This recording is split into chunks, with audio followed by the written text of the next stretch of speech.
The film begins in a mountainous area containing a range called the Colorado Mountain Range, where temperatures are extremely low. A legend spreads in the area about a monster that inhabits the icy mountain, and no one can approach it. However, the legend says the monster appears in dreams to warn its victim, and after appearing in the dreams, the victim has very little time to escape. But no one has ever escaped from the monster before. Everyone who saw it in their dream died. At this time, there is a young man named David driving his car through the mountainous area. He hears on the news about a snowstorm that will hit the area he is in, with temperatures below zero, and no one will be able to withstand the snow that will be there. But David seems uninterested in the storm, so he rolls up his car window and continues on his way. He keeps driving until he sees a roadside diner ahead and decides to go in for a drink. Before he enters the diner, there is a waitress named Anna working there. From her conversation with customers, it appears she is popular and everyone who comes to her diner likes her because of her way of talking and joking with them. She is serving the existing customers, still talking and smiling with them. Then she receives a message from an unknown person. As soon as she sees the message, her demeanor changes and she seems upset by its content. At that moment, David enters the diner. The other customers have already finished their orders, so David is alone in the diner waiting to place his order and leave quickly. He then sees a man who looks like a criminal named Finn. He gets out angry and enters the diner still furious. He starts talking to Anna and begins to argue with her. David keeps focusing on them to understand what they're talking about. From their conversation, he learns that Finn is Anna's ex-husband,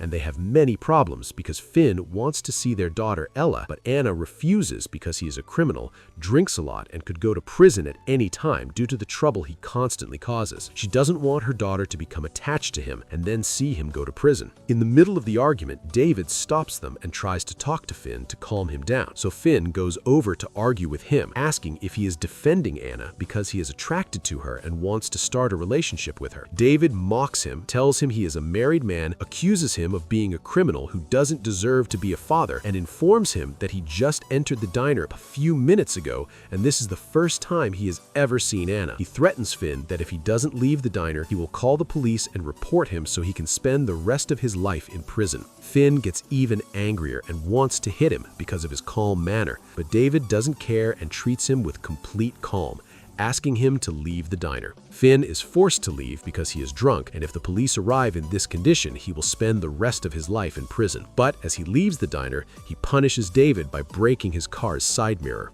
Anna sees him do this and apologizes to David. She introduces herself, telling him her name is Anna and that she married Finn a long time ago but separated from him because of his constant drinking. She seems sad while talking about Finn's condition, but says she hates him and doesn't want to see him again. David greets her, still maintaining his calm and not caring about the broken mirror. He places his order to take it quickly and leave the diner to cross the icy mountain before the snowstorm arrives. He takes his drink, quickly leaves the diner, fixes his mirror, and then drives off.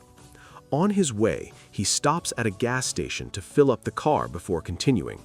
While he is at the gas station, Finn also passes by in his car, still with a bottle of alcohol, drinking it inside his car. As soon as he sees David at the gas station, he decides to go in and confront him because of his cold manner towards him at the diner. But before entering the gas station, he sees a police car there, so he worries about being arrested and decides to wait outside until David leaves. After a while, the detective at the gas station talks to David about the broken mirror. David seems tense at that moment, as if hiding something and afraid the police will discover it. David continues his journey in his car, and suddenly he sees Finn in the mirror chasing him on the road. David speeds up, wanting to escape from him quickly. They both keep driving in their cars until they reach the mountain road, where the snowstorm is beginning. The road is covered with snow around them, and it's dark. Neither of them can see anything except the car lights. Finn keeps chasing him, insisting on catching him before he escapes. David takes advantage of the darkness around them, turns into a side road, and turns off all the lights so Finn can't see his car. Indeed, Finn passes by without noticing that David has parked away from him. David then returns to continue on his way, scared and tense because he can't see anything on this road. He doesn't know where he is, and the map he has is impossible to follow because he can't see it at all. Also, his phone has no signal due to the snowstorm that has begun, but he keeps going until he suddenly hits something and the car skids,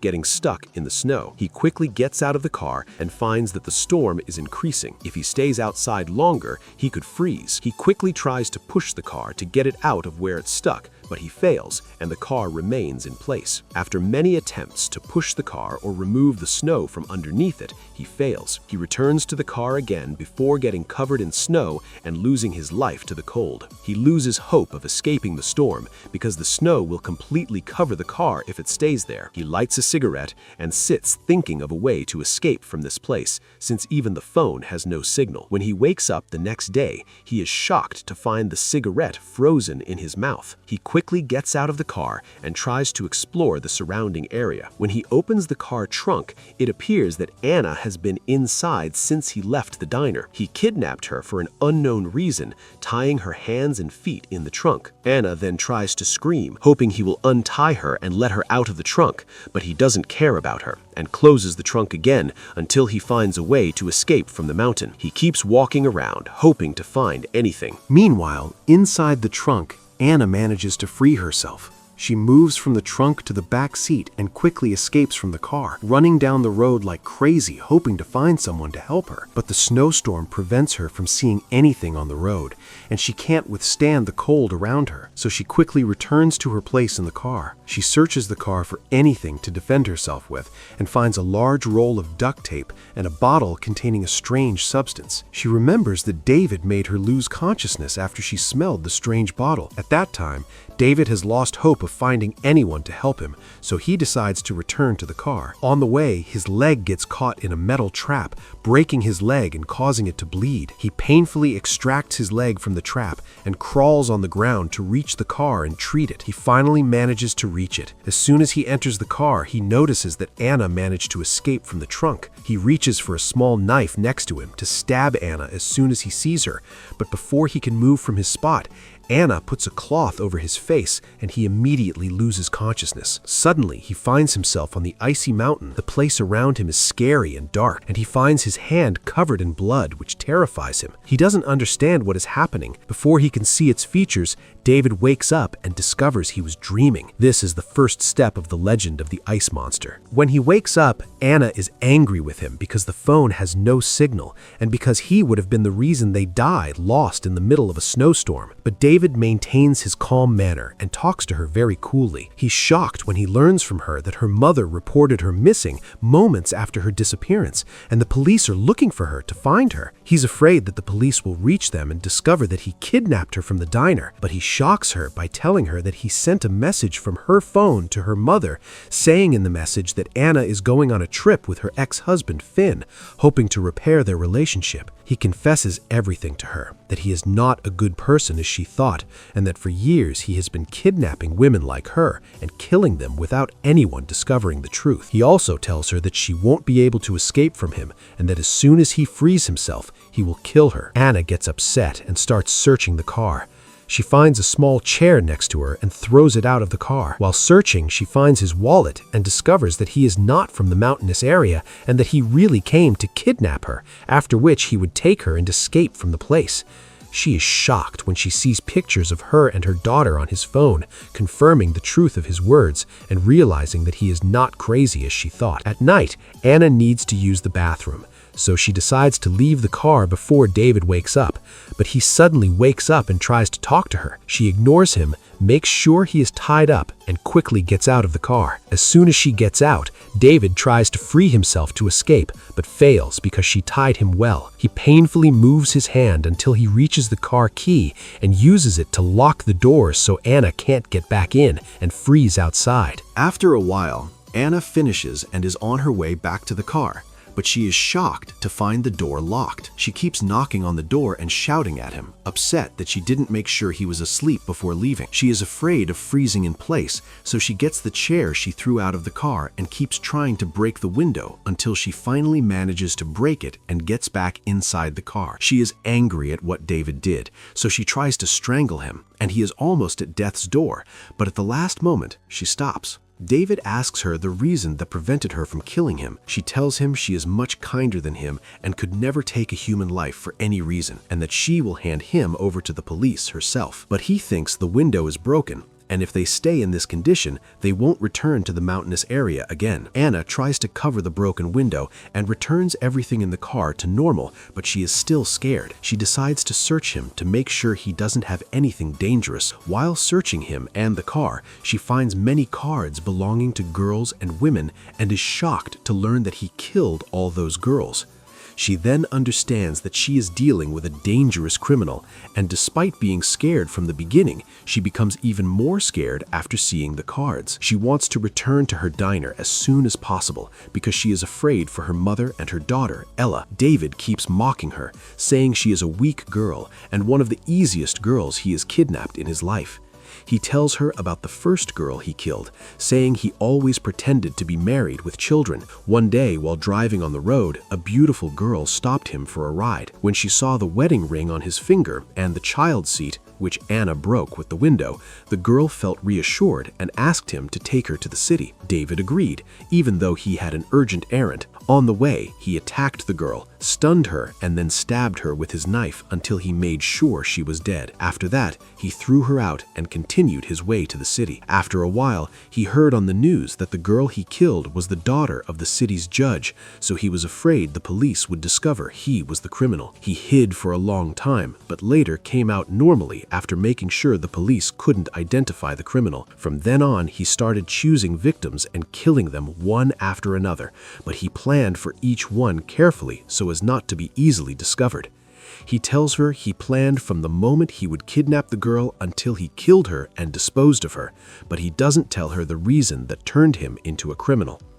Anna then puts tape over his mouth so he can't talk again. They decide to sleep, but after a few hours, they wake up to the sound of a terrifying monster. The monster has a strangely shaped hand and hits the front car window, but they can't see it. Anna starts the car to scare the monster away. Indeed, the monster runs away from the sound. Anna removes the tape from David's mouth, and they remain sitting frozen in place until morning. By then, the snow has covered most of their bodies, and David feels a strange pain due to the wound in his leg. They decide to hug each other to warm each other with their body heat. At that moment, each confesses the truth to the other. David tells her that what turned him into a criminal was his mother, because she used to beat him a lot to the point that one day he got angry and killed her. From that day on, he refused to get married, and all he could think about was killing women to take revenge on his mother, because every woman he sees reminds him of what his mother did to him in the past. Anna tells him that she was raised in a very bad family, that they adopted her from the orphanage she lived in. Although her adoptive mother was good to her and treated her like her own daughter, her adoptive father didn't love her and would harass her whenever he saw her. Despite all he did to her, she never thought of becoming a criminal and killing men, even though she has never seen a good man in her life. From her father to Finn, her ex-husband, and even David, whom she thought was good but turned out to be a criminal. Suddenly, while they are talking, David manages to free himself and attacks her to kill her. Anna escapes from him and quickly returns to the back seat, but he keeps holding her. At that moment, the monster that David saw in his dreams appears. David then realizes he won't be able to escape from it again. The strange monster manages to break the car window and pulls David out. David grabs Anna's jacket to pull her out with him, but she quickly takes off the jacket and David is pulled out with the jacket. Anna quickly crawls to the car trunk to hide there and remains in her place, frozen from the cold, until the monster comes to her and she can't move. At that time, there's a huge truck on the road, and its driver sees David's car.